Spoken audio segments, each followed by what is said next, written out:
Now, here's another thing that you want to look out for. I come to notice that, okay, so these archons, aka demons, getting back to it, if you fell upon this recording, it is not by coincidence. It was meant.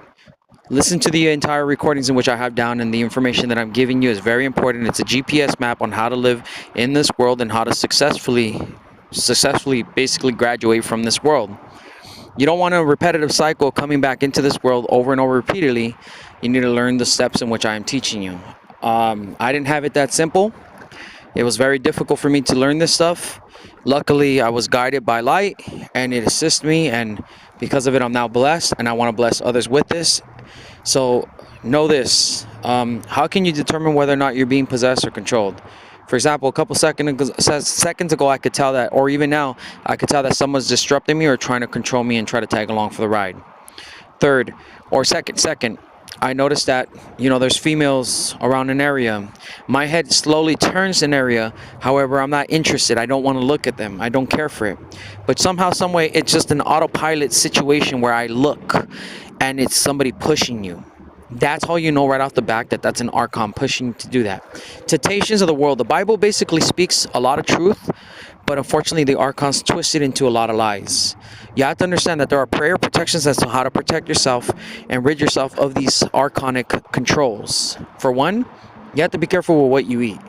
If you can become vegan and avoid any food that has been killed and murdered, it is a good tool and tactic that you can use in order to avoid yourself from any negativity or negative energies that is done by the food when it was killed by an animal. For example, what it does is basically it invites in that energy of when that animal was killed, and that creates negative energy. So for those of you who are archons and actually want to repent, there's also a book in Samuel on Wars. You spell it Samuel and then A-U-N, War spelled W-U-E-R, Glorian book.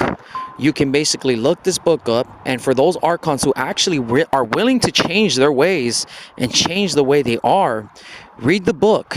And it indicates that even the most highest ranking demon, Beelzebub, was the most highest ranking demon who was willing to change his ways, renounce darkness, and he ended up becoming that of light.